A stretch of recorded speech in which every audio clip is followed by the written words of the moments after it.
because it's President Trump. We have to speak truth to power and call it out. It's repugnant. It's repulsive. It's inhumane. I remember once a time when African Americans and slaves were treated like this, and we wanted other people of good conscience to speak out. Well, this is our time to speak out against this injustice. To say no, not on our watch, but we're going to go back.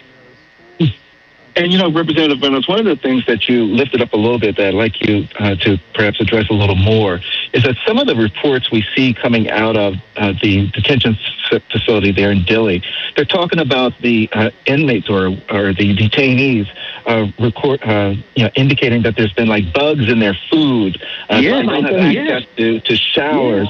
Yeah. And Representative Reynolds, that the ladies that are there with young infants have to use some type of brown, stinky water to mix the baby formula. Oh, my goodness. Is there anything that's access? Talk to me, please. Yeah. So one of the things that myself and my colleagues, my Democratic colleagues, calling for, and this shouldn't be partisan. This should be a bipartisan effort. But my Democratic colleagues and I, we have written a letter to Governor Abbott demanding transparency, demanding accountability, demanding that this be looked into, because these reports are very troubling. They should discuss anybody with a human dignity and a heart should say, no, this is not the way we treat people. We wouldn't treat people like this if they were committing crimes. They deserve basic decency, right? So we're treating these people worse than animals. We wouldn't treat our dogs like this. So, yes, this is wrong. We want transparency, and then we want accountability to make sure that this does not happen, because those reports are they should be repulsive to anybody with a conscience. So I think that this is a time that there needs to be transparency shed on it. There needs to be investigations, and I haven't seen anything yet, but we've put it in writing, and we want the press to follow up and ask for a open government so that they can look into these, because these allegations, if they're true, that someone needs to be held accountable. Thank you. And Representative Reynolds, Congress, the Senate, the Senate is going to vote soon on DHS, reauthorization. Well, not really reauthorization. Actually, $10 billion more for ICE. Correct. And for DHS. And people are saying, no. What is your word right now to every U.S. senator in the nation? Tell us what you want to do. Well, I hope I don't get in trouble by this, Barbara, so I'm going to spell it out. HELL, no, exclamation. Congress there must be accountability. They must not be complicit.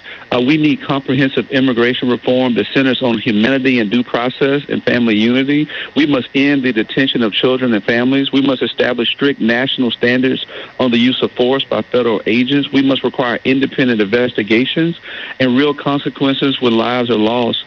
And their oversight is not optional, and accountability is not negotiable. All of these things must be in place before there's more federal funding. We need to stop it, and it doesn't end there. The state legislatures must also step up. States have both authority and responsibility to protect the people that live within their borders. And that means passing laws that limit cooperation with abusive federal practices.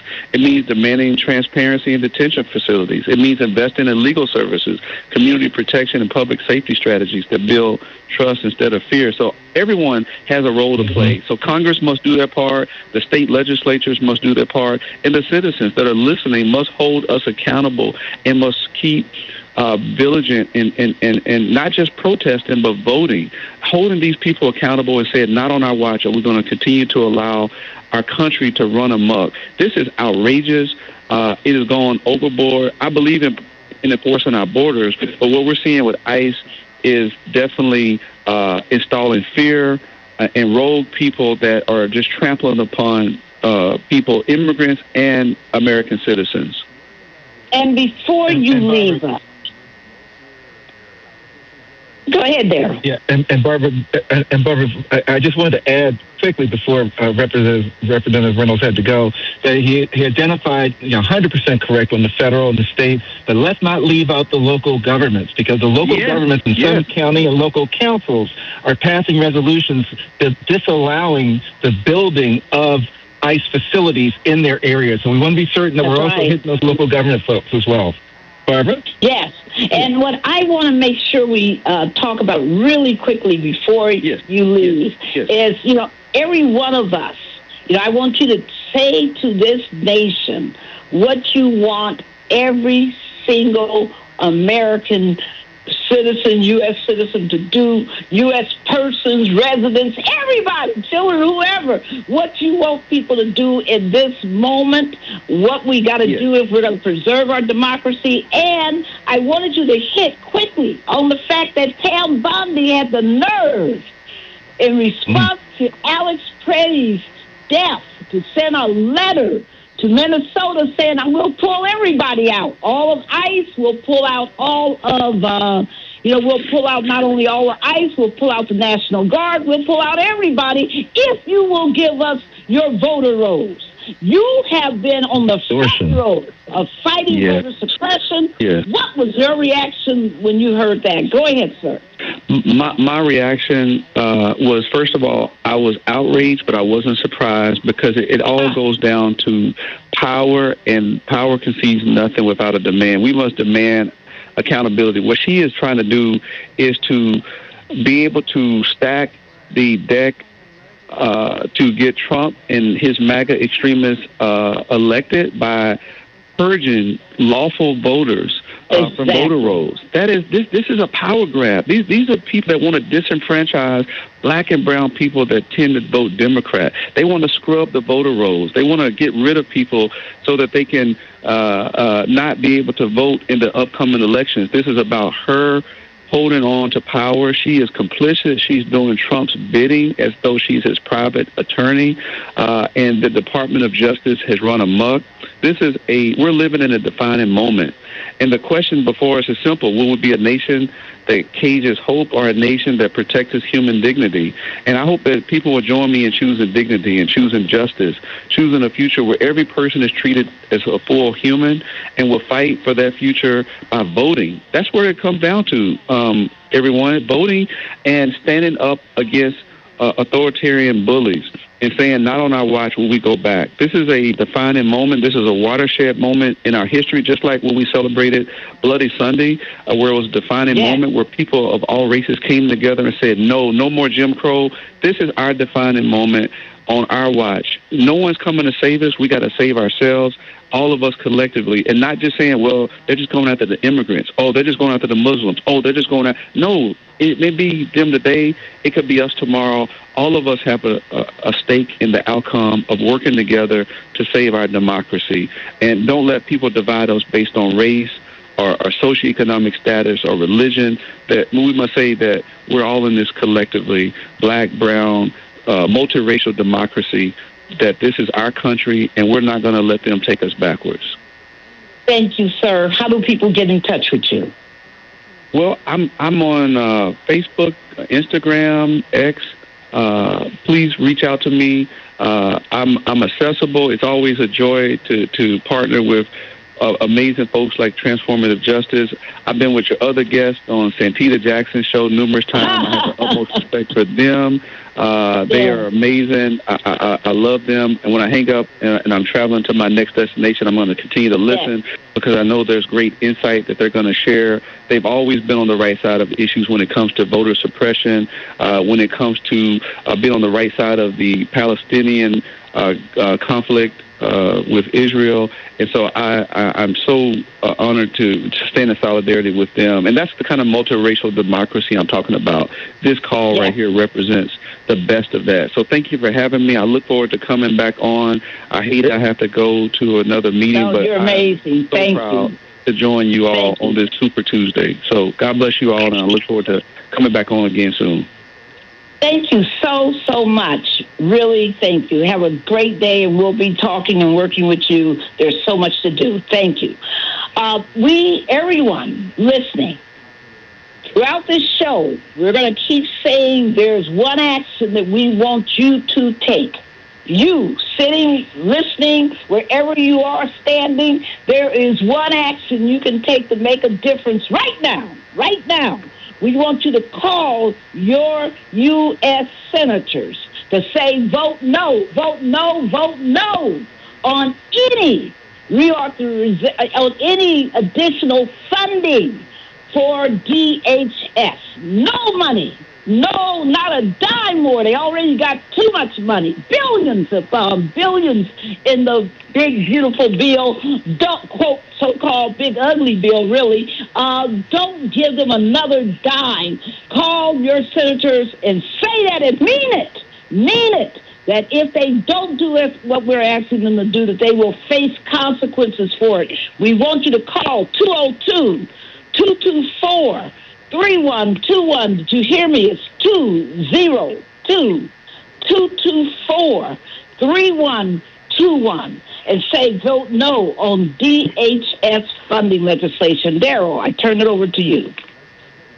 You're 100% right, Barbara. And, just so that folks are clear, because we're going to talk about this, because, what has happened with the Homeland Security and as well as with ICE in particular is that under that one big, beautiful bill that they talk about, well, ICE became the highest funded United States law enforcement agency, the highest funded. They went from $10 billion, Barbara, to $85 billion. They don't need 10,000 agents. They went from 10,000 agents, Barbara, to now they have over 22,000 agents that they're putting out in manpower across this country. And I tell you, Ariel Gold, you've seen how these agents have been working and what they've been doing in the streets in Minneapolis, Minnesota. Can you share with us, Ariel, what are these 22,000 agents getting $85 billion doing in the streets of Minneapolis, Ariel? Well, they are where they do not belong, and they are where they are not welcome. I just want to begin by saying, note to the fascists out there, if you're going to start your fascist invasion, don't try it in the winter with the Minnesotans, because they don't mess around,